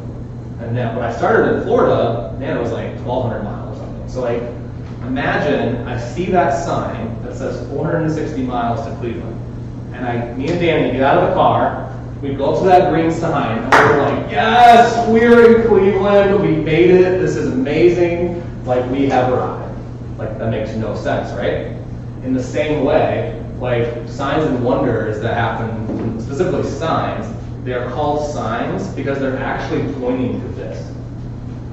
So healings are not just, I'm not negating the obviously alleviation of pain right now. God loves us, of course, but healings point to the day when our bodies will be perfectly healed. Say someone actually does get raised from like a Lazarus situation, and that people still say that happens today, and when that happens, that points to the day when our body will be raised. A demon gets cast out of somebody, that actually points to the day that demons are going to get cast in the lake of fire. So signs and different things like that happen now, I'm not saying that we don't still have a desire to see those things happen, but understand what they point to. So we don't want to just get out and celebrate and think that the sign was just so we can celebrate God doing that now. We need to understand that there's actually more purpose to that. The sign is to point to something. So it's actually supposed, I believe the Holy Spirit gives us those to strengthen us as we sojourn. He knows this road of life, as we're waiting, it's going to be hard. And those different signs, just in the same way on a road trip, those green signs encourage you, right? Oh man, I'm getting closer. Yeah. So we shouldn't get out and celebrate, but in the car we'll be like, yes, we're closer. You know what I mean? We really are going to make it to Cleveland. So when someone gets healed, like he really does have the power over sickness. When someone gets resurrected, he really does have the power over death. So it is actually to be a signpost pointing towards the kingdom.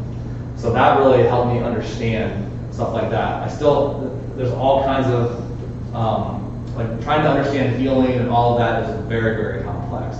Trying to understand how that works. But I believe when we ask God to do these signs, we need to also include in that, like what it points to. Does that make sense? That was something I wanted to talk about. Did you have anything to add to that, Andy? Okay. We only have a little bit of time. So we're going to get into the Eden teaching. Kind of just what I do with this 25 minutes.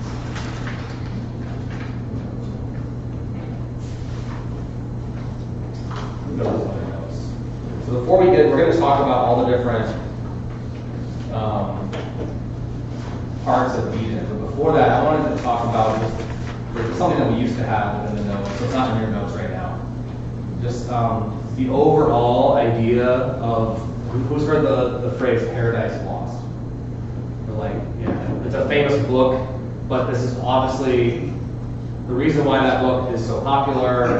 The idea that there is or was a paradise and that we have lost it and we're trying to get back to it is common throughout many things in films and books. and all kinds of things. So or video games. I think of games like, I don't know what these are now, like Uncharted. You guys know those games?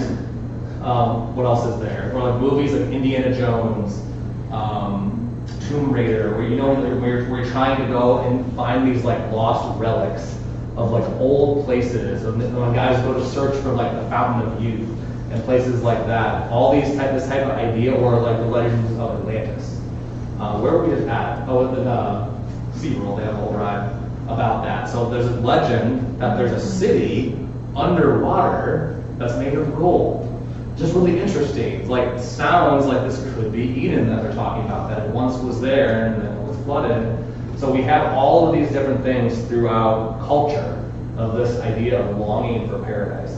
And I think the reason why that's there is because that really is, we really long to be in Eden. We long to have earth restored. We long to live in that place. And I wanted to talk briefly about something. I don't know if you guys know about this. I was thinking about showing some clips, but I decided not to. I don't know who here has actually seen the movie Avatar, the Blue People, not Last Airbender. So some have, some haven't. But I'll try to get real. You can correct me, anyone in the room, if I'm not saying this right. So Avatar, the reason why I want to talk about it, they found this planet. Obviously, it's fictional. But it's this like very paradise-like planet that has another race called the Na'vi, which is blue people. But somehow humans have found a way to go there and actually like become part of the Na'vi through this really weird system. But the reason why I like talking about it is this whole picture of Pandora, the planet in this movie, is very Eden-like. There's actually, now there's tons of, I'm not promoting it in any way, there's tons of Eastern religion, stuff like that mixed in, but they have this huge tree, it's called Home Tree. This tree is actually connected to like the whole planet. You know, and they have these like weird connections with animals too, which I don't think that's weird. I do think we're gonna get closer to animals, but not like that. You know what I'm saying? All that to say, and there's like different creatures there, there's different plants. Like I was just watching a video of Danny earlier, there's one of those plants that like touch them, and they like totally like go really small, like these huge like flowers, and these different like shiny plants. It's just really, really beautiful, paradise-like planet.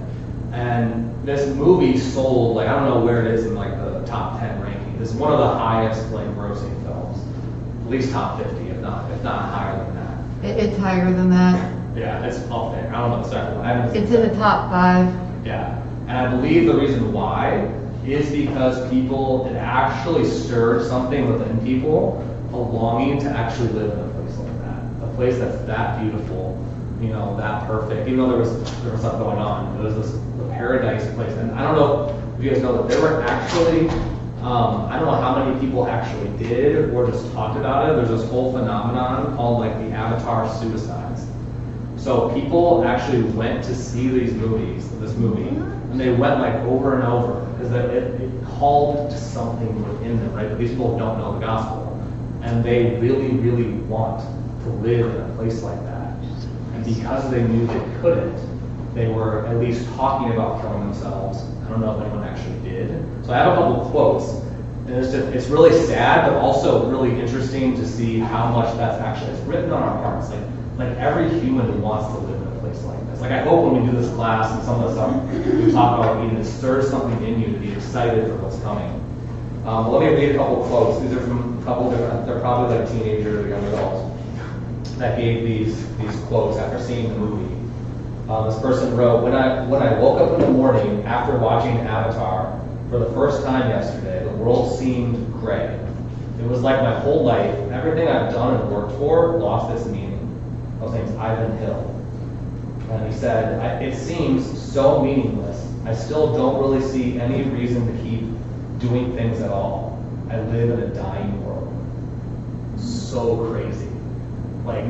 And so sad. Like this dude is right for the gospel. That you're right, you do live in a dying world. But you have something better than Pandora to look forward to. You know, like so many people, because of evolution, they think it's, you know, one and done, you go into the earth, and all you have is this dying world to look forward to for the next 50 years. And try to have as much fun in it as possible, but most of that fun that people have just leads to more misery. So it's really hopeless. So like when you see a perfect ideal of like this perfect planet and think that you actually can't have it, it actually makes sense to be depressed. But these people are so ripe for the gospel. Here's another one, this guy's named Mike. He said, ever since I went to see Avatar, I've been depressed. Watching the wonderful world of Pandora and all the Na'vi made me want to be one of them. I can't stop thinking about all the things that happened in the film and all the tears and shivers I got from it, Mike posted. I even contemplate suicide, thinking that if I do it, I will be rebirthed in a world similar to Pandora, and that everything is the same as in Avatar. So just crazy, like, that this is what people want. Obviously, Pandora is not it, but even in film, even unbelieving producers and directors, people like that, have this, they know this is what sells, because this is what people want. They want to have this, that's why Indiana Jones, all those other different movies, they have this longing to connect with this perfect ancient city that they want to live in, or the ancient world that is free from sin and death. So I thought that was really interesting, and so to take that, the sad part is that they don't know that there actually is a hope, but for us, we can realize that there actually is a hope, that we do live in a dying world, but it's only going to be dying for a little bit longer, and there's an end to that coming. Like, I love there was a song someone in IHOP wrote, there's an appointed end to the suffering. Like, I love that phrase. Like, we do have suffering now, but there is a day in history when it will end forever. Like, Jesus will come back and destroy all injustice, all suffering forever. So I wanted to touch on that, because we actually took some of that out of the notes. Anyone have any thoughts or questions on that? Well, I was thinking about like the cartoons and fairy tale and everything. You know, that's a way, that is a fun reality, but it's not really the reality that we experience. Mm-hmm. But I think the reason why sometimes, as you're a kid and people maybe grew up watching some of that, they're like, well, that would be cool if that's actually how life was, you know, it's beautiful there, and they're, obviously the storylines have drama, but like just kind of the fairy tale. Mm-hmm. You know, like people like to go to Disney World because it's Sure. like Mickey Mouse and it's just fun, you know? So I Even think- that, yeah.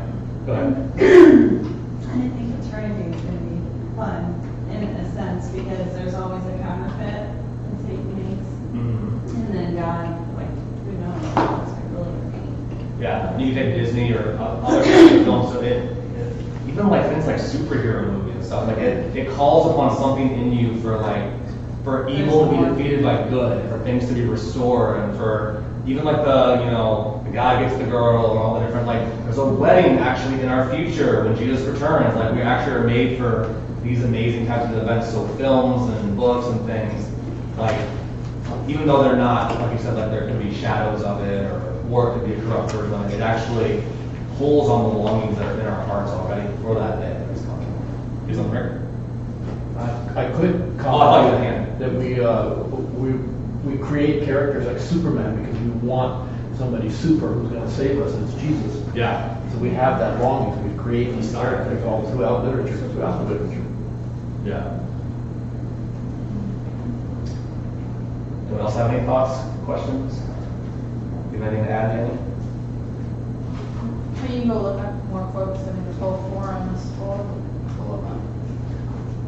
I think we'll just briefly start the Eden teaching, and we'll unpack this next week. So let's just look, there's one chart on the next page, but let's look at letter A. You can turn there now if you want.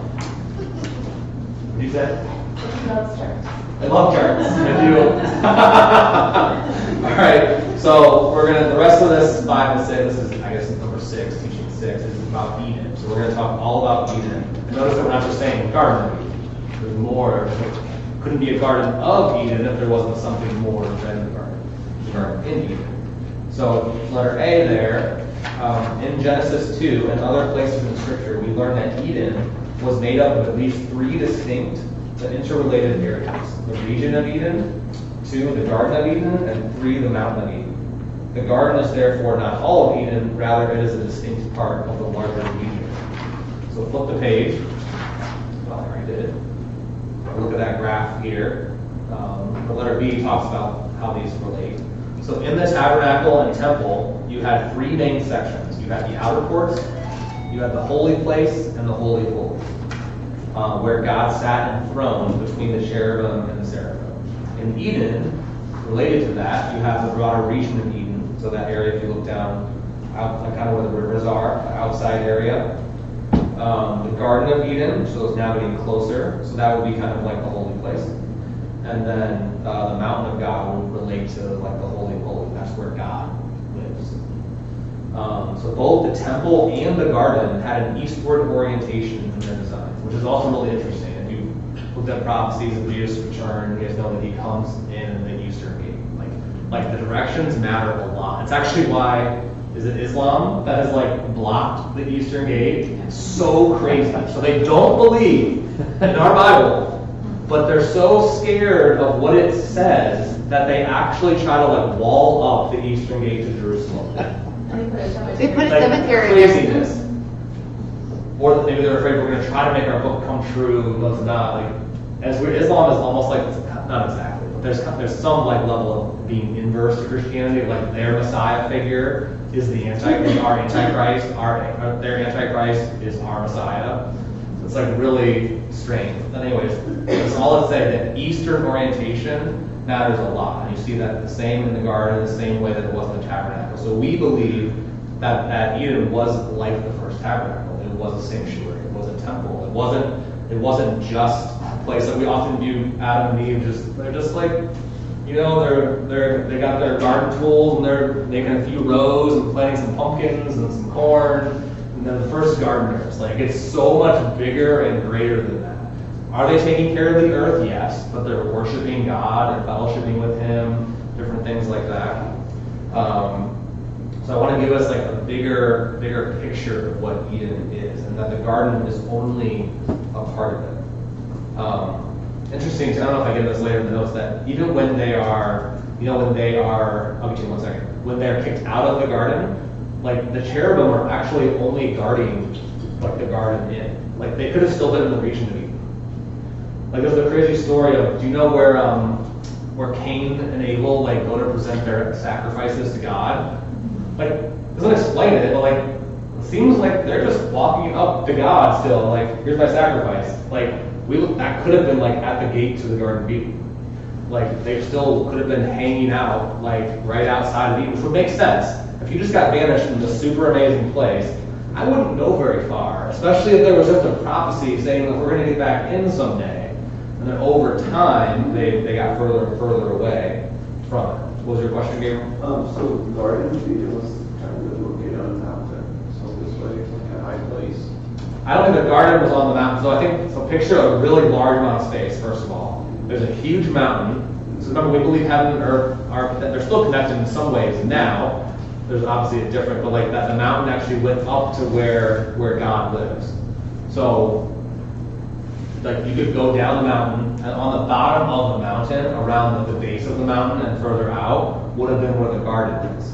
And then it talks about the river, so it says the river flows. Now it doesn't say, we'll get to it later, probably next week, where it talks the verses about the mountain. But obviously it makes sense that rivers have to flow down something. So the river of life is flowing down the mountain, and then it talks about explicitly in Genesis, I think it's in chapter 2, the four riverheads. There's Tigris, Euphrates, I don't know if you have Gihon. What's the last one?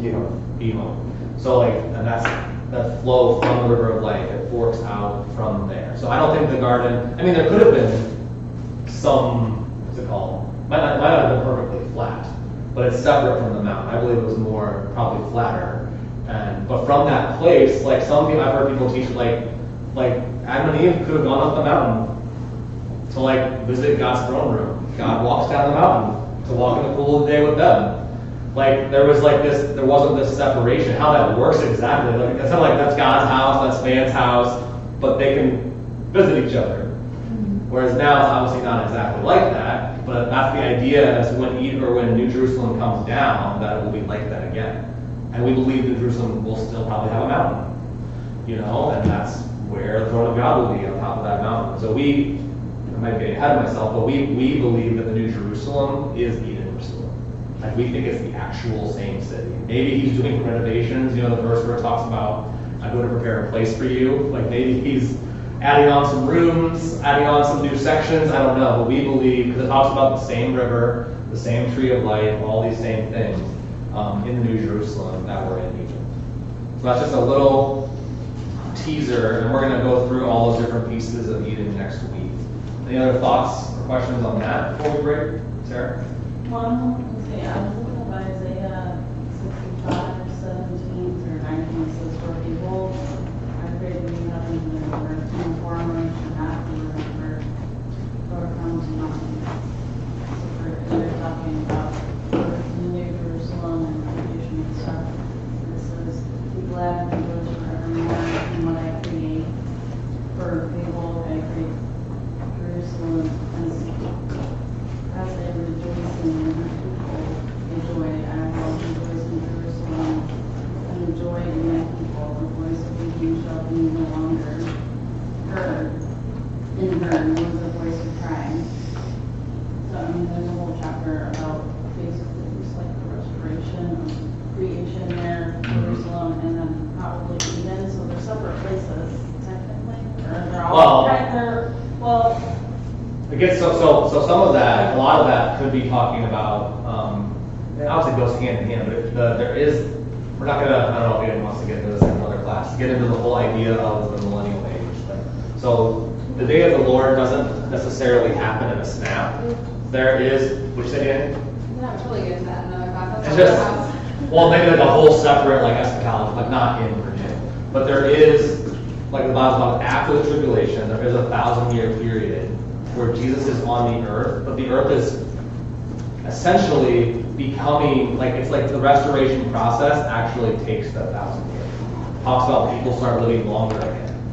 Like the lion lays down with the lamb, different things like that. That's talking about in the millennial age. So it's kind of like this 1,000-year period where Jesus is ruling from Jerusalem, and then at the end of that, it's hard to explain, Danny, you might need to help me, but then the New Jerusalem comes down at the end of that, correct? Yeah. So it does get confusing, like which Jerusalem is it talking about? But New Jerusalem is going to come down where Jerusalem is and much bigger like now. the tabernacle, but then like Eden, I don't know, I mean, I guess they're all gonna, like I just have them separated. Yeah, and if you don't believe that New Jerusalem is Eden, that's a different place, that's okay. At the very least, we believe that New Jerusalem is Eden-like. So it has all the same characteristics. Description, right? Yeah, because of the river and the tree and all the different things like that. Whether it's a brand new place or not isn't actually super important, but our reality of life and the way things are going to be in that city will be similar to the way they were in Eden. Even if you don't believe it's the same one. Maybe you think Eden did get washed away in the flood, and New Jerusalem is a different city days ago. I don't think that, but I don't think that's incredibly important. Want to add into that, Ian? I've heard the story to say that Eden was in Persia.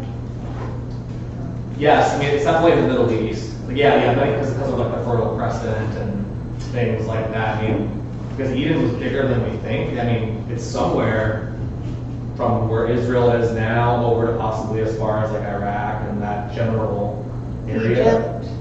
Egypt even. If you're going from the four rivers, it goes from Egypt to Iraq. Yeah. So it's, and again, I don't know if all of that was necessarily Eden. Are you able to help me with this, Ian? Like where? Not biblically. I mean, like, yeah, we don't know. Personal opinion, New Jerusalem's bigger, but I have nothing. But yeah, if you go by the boundaries that God gives to Israel, and we're going to go on and talk about that. We believe that like he really, really cared about the land that he gives to Israel, because it's the same land that Eden was. You know, like that's where he wanted his dwelling place to be. Like he picked a very specific piece of land that he wanted like to be his sanctuary, if you will, on the earth. And he still cares about it to this day, which is why you see all these crazy wars all the time in Israel, because that land actually matters, even if people don't understand exactly why. Like the amount of wars that happen over this tiny little piece of land the size of New Jersey that's mostly desert makes no sense to our our national minds. It's because of all the different, it's because of what God thinks about that land. People are raging against God. But so yes, I do believe at the very least, yes, Eden was in the Middle East. somewhere around Israel, Iraq, Iran, all those different areas there. It would be very bizarre to say he was like in North America or some other section on the map. It was clearly in that area near where Israel is today. Canada. Anyone else have any? The New Jerusalem, according to like the measurements, that's So big. It's a little bit bigger than the United States. Yeah. 1,500 miles, 1,500 miles. So it would be like, which would be bigger than the land that he does prophesy, like the landmarks for Israel, like the Jordan River, all that different areas with Egypt and all that. So how that works exactly, and then there's a lot of, we don't know the exact specifics, there's different theories on how it works. Whereas my idea for you guys can debate, talk about the different minutia of it, is to understand what life will be like in that city. Where exactly it's located, exactly the topography of everything isn't as important to me as to understand that it will be a perfect existence, and it will be an earthly existence. That's really important to me, is that understanding that we as humans were designed to live on the earth. So this idea of saying that we are going to leave to go to another place that's not like the earth, I think is foreign to the Bible. And heaven is actually probably more like earth than we think anyways. If it's physical and real things and all of that, is really one of, but we won't know all the answers to all the questions about some of those things. You were talking about like the 3 levels of heaven. Yeah. Like, could that be similar to that? Well, that's different, because that clearly relates to the temple. I see what you're saying. Because right now, with like second heavens is where we typically think of like spiritual warfare happening. That wouldn't really make sense for the garden. But the third part certainly does, right? Because that's where God lives. So I see that. But the rest of it, I don't think it is with that. Anybody else anything? All right, let me pray for us, and next week we will explore more about you. All right, so Father, I thank you for this group of students, Lord. I pray that they would learn a lot from this class, and that this would lead to deeper relationship with you, Lord, to greater levels of joy and hope, Lord, for those who maybe even came into this class with different like hopelessness or depression or just lack of purpose, lack of direction in life, Lord, that this would actually set people on a course to live their lives for the age to come, to live for you and for your coming kingdom, and would give us a firm foundation, Lord, that we could live this way, that this would give us a vision and clarity for how we are to live as faithful witnesses, Lord, in the midst of this fallen, cursed earth, Lord, that we would still have joy and hope, knowing that things will not always be this way. There is an appointed end to the suffering. There is an end to death in sight. There's an end to all the wickedness and wars and injustice. You will come back, Lord. You will heal our bodies. You will resurrect our bodies. And you will destroy death and sin forever. So let this hope arise within each one of us, and let that guide us, Lord, that you would guide us with this hope for our lives. In Jesus' name, amen. Thank you all.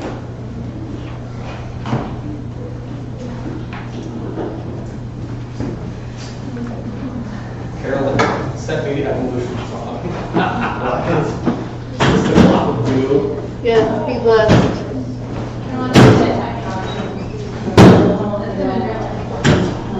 What are you pulling out, Amy?